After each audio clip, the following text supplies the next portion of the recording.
अस्सलाम वालेकुम। बहुत बहुत शुक्रगुज़ार हूँ कि आपने मेरी वीडियो देखने के लिए टाइम निकाला। तो आज की इस वीडियो में मैं आपको बताऊंगी सोलो टेक्सोनॉमी के बारे में। लास्ट टाइम हमने बूम टेक्सोनॉमी की सारे स्टेजेस के बारे में पढ़ा था। तो सोलो टेक्सोनॉमी जहाँ बात आती है बूम टेक्सोनॉमी की, वहीं आगे सोलो टेक्सोनॉमी की भी बात आती है। तो आज हम पढ़ते हैं सोलो टेक्सोनॉमी। सोलो टेक्सोनॉमी क्या चीज़ है? तो सोलो टेक्सोनॉमी भी एक ऑब्जेक्टिव्स अचीव करने का एक पार्ट है। हम इससे टीचिंग और लर्निंग के जो प्रोसीजर्स होते हैं उनको हम आइडेंटिफाई करते हैं। सोलो SOLO, इसका पहले मुखफ़फ़ देख लेते हैं। S मीन स्ट्रक्चर, O मतलब ऑब्जर्व्ड, L मतलब लर्निंग, O मतलब आउटकम्स। यानी कि एक स्ट्रक्चर हम डिफाइन कर, structure of observe learning outcomes. इस टेक्सोनॉमी से हम देखते हैं कि बच्चे ने किस तरह लर्निंग आउटकम्स को अचीव किया है। इसकी थोड़ी सी डेफिनेशन देख लेते हैं। Describe levels of increasing complexity in student understanding of subject. अब इसमें हम बता सकते हैं कि स्टूडेंट का जो सब्जेक्ट है उनकी अगर हम कॉम्प्लेक्सिटी में इजाफा करते हैं तो बच्चे की अंडरस्टैंडिंग कैसे डेवलप होती है। जैसे कि एक आप स्टूडेंट ले लें कि हम 2 में भी प्लस माइनस के क्वेश्चन करवाते हैं, 5 में भी करवाते हैं, लेकिन ज़ाहिर है उनकी कॉम्प्लेक्सिटी में डिफरेंस होता है। तो वो जो डिफरेंस जो आहिस्ता आहिस्ता हम डालते हैं तो वो स्टूडेंट्स की अंडरस्टैंडिंग के अकॉर्डिंगली डालते हैं। तो वो हम जब ऑब्जर्व कर रहे होते हैं कि टीचर पढ़ाने में और स्टूडेंट्स के पढ़ने में वो जो चीज़ें आ रही होती हैं वो हम अंडर करते हैं सोलो टेक्सोनॉमी के। बेसिकली अभी जो मेजॉरिटी जो चीज़ें फॉलो कर रही हैं वो बूम टेक्सोनॉमी को फॉलो कर रही हैं। सोलो सिर्फ टीचिंग और लर्निंग के प्रोसीजर के लिए इस्तेमाल होती है, कहीं पे कर लेते हैं इस्तेमाल। इसकी स्ट्रक्चर मैं आपको बता देती हूँ। इसके 2 लेवल हैं। एक जो लेवल है वो सरफेस लेवल है और एक डीप। उससे पहले हम ये चीज़ें डिस्कस कर लेते हैं कि ये दी किसने थी। ये बिग्स एंड कॉलर्स ने दी थी 1982 में। जब इन्होंने दी थी फर्स्ट तो इसके 2 लेवल थे और 4 स्टेजेस थी। लेवल मतलब जैसे ये सरफेस लेवल और डीप लेवल था, बिल्कुल ऐसे ही था, लेकिन ये जो प्री स्ट्रक्चर ये नहीं था। पहले सिर्फ था जो 4 स्टेजेस थी, सिर्फ uni structure, multi structure, rational और एक्सटेंडेड एब्स्ट्रैक्ट था।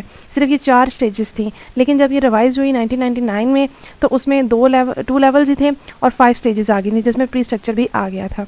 हम इसको बताते हैं कि लेवल इसके 2 हैं। एक सरफेस लेवल की नॉलेज होती है और एक डीप लेवल की नॉलेज होती है। स्टेजेस इसकी सरफेस स्टेजेस की इसकी 3 स्टेजेस हैं, जिसमें प्री स्ट्रक्चर, यूनि स्ट्रक्चर और मल्टी स्ट्रक्चर है। अब इसमें क्या होता है, प्री स्ट्रक्चर में बच्चे को टॉपिक से रिलेटेड कुछ भी नहीं पता होता। जैसे कि एक बच्चा क्लास में आया, मैं उससे पूछती हूँ कि बेटा आपको एडिशन आता है? तो वो सोचता है एडिशन क्या होता है, मतलब उसको इस चीज़ के बारे में बिल्कुल नाउ हाँ ही नहीं है, बिल्कुल भी नहीं पता। तो वो जो स्टेज होती है स्टूडेंट के लिए वो प्री स्ट्रक्चरल स्टेज होती है। अब उसके बाद आ जाती है यूनि मतलब एक उसको अंडरस्टैंडिंग होती है सिर्फ उस टॉपिक के हवाले से, एक एब्स्ट्रैक्ट एक पहलू के बारे में सिर्फ उसको पता चल जाता है। जैसे कि हम आप एडिशन में ले लेते हैं, बच्चे को कहते हैं कि 1 + 1 1, मैं कहती हूँ बच्चा आपको जमा करना, हाँ 1 + 1 = 2, हाँ मिस मुझे पता है। सिर्फ वो यानी कि वो एक एक्सपेक्ट सिर्फ एक पहलू के बारे में उसको पता चल जाता है कि ये मुझे पता है, सिर्फ एक पहलू के बारे में पता। मल्टी स्ट्रक्चर में क्या होता है, मल्टी स्ट्रक्चर में उसको अंडरस्टैंडिंग सेवरल एक्सपेक्ट्स, उसको एक टॉपिक के हवाले से दूसरे भी एक्सपेक्ट समझ आ जाते हैं। जैसे कि अब मैंने उसको बताया 2 + 2 4 होता है, और अगर कैरी लेना हो तो बेटा आपने कैरी भी लेना है। तो यानी कि कैरी एडिशन में कैसे करते हैं, कैसे अगर मतलब 10 लिखना है तो आपने एक ऊपर लेके जाना है। यानी कि इस किस्म की जो चीज़ें हैं वो उसको यानी कि एडिशन से रिलेटेड दूसरे पहलू भी उसको समझ आने लग पड़ता है। तो एक पहलू से ज़्यादा जब वो समझने लग पड़ता है तो उसको क्या मल्टी स्ट्रक्चर कहते हैं। नेक्स्ट आ जाते हैं, नेक्स्ट जो हमारा लेवल आ जाता है फिर उसके बाद वो डीप लेवल आ जाता है। डीप लेवल की चीज़ें भी उसको अंडरस्टैंड हो जाती हैं। जैसे रैशनल, इसमें क्या होता है, रिलेशनशिप बिटवीन सर्वर। अब उसको एक्सपेक्ट के बारे में तो पता चल गया। अब इसमें एक फॉर एग्जांपल दे देते हैं कि उसको पूछा मैंने बच्चे से कि बच्चों आपने वीकेंड पे क्या किया। उसने कहा मिस हम जोहर टाइम हमने खाना भी खाया था, मिस हमने उससे पहले वॉक भी की थी, अच्छा हम इशा टाइम हमने चाय पी थी, नहीं मिस हमने और फिर बताएगा जी मिस हम मतलब असर की नमाज़ के बाद हम चाचू के, यानी कि कोई सीक्वेंस नहीं है, उसको रिलेट नहीं कर पा रहा। अब नेक्स्ट लेवल पे वो क्या करेगा, वो बिल्कुल सीक्वेंस से चलेगा कि फजर की नमाज़ के बाद ये किया, जोहर की नमाज़ के बाद ये किया, बिल्कुल एक सीक्वेंस से चलेगा। और इसी तरह अगर हम एजुकेशनल सेक्टर्स के हवाले से ले लें तो उसमें एडिशन का भी उसको पता चलेगा।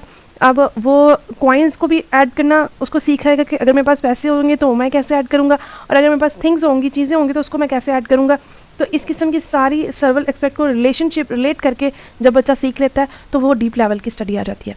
उसके बाद आता है extended abstract, ability to generalise and create a new idea. अब इसमें बच्चा क्या करता है, अपना आइडिया न्यू क्रिएट करता है कि चीज़ें देखता है। फॉर एग्जांपल मैंने उसको अगर साइंस की कोई एग्जांपल दी है कि बच्चा बादल कैसे बनते हैं, तो नीचे से ही पानी एवापोरेट होता है और ऊपर जाता है, तो वो फिर क्या करेगा, वो अगर मामा ने कपड़े धोए, अच्छा मामा ये जो आपने निचोड़े हैं ये ज़मीन पे गए, अच्छा यही रिवाइज होकर फिर रिसाइकल होकर ऊपर आसमान पे बादल बनेंगे। या फिर अगर कोई बाहर पानी का जैसा छिड़काव लगा रहा है, वो नीचे पानी गिर रहा है, बारिश आ रही है, तो वो सोचेगा हाँ ये भी ऊपर जाके, यानी कि वो न्यू आइडिया चलते चलते रास्ते में अपने डेली लाइफ में वो चीज़ें जो हो रही होंगी वो उस चीज़ों से रिलेट कर रहा होगा कि अच्छा ये भी ऐसे हो सकता है, अच्छा ये भी ऐसे हो सकता है। तो वो जो न्यू आइडियाज़ जब वो जनरेट करेगा वो डीप लेवल की स्टडी आ जाएगी। ये है हमारी सोलो टेक्सोनॉमी, जो कि अब बहुत कम यूज़ होती है। मेजॉरिटी जो हमारे एजुकेशन सेक्टर में है वो बूम टेक्सोनॉमी को फॉलो करते हैं। अगर आपको मेरी वीडियो पसंद आई हो तो लाइक और सब्सक्राइब लाजमी कीजिएगा। Thank you so much.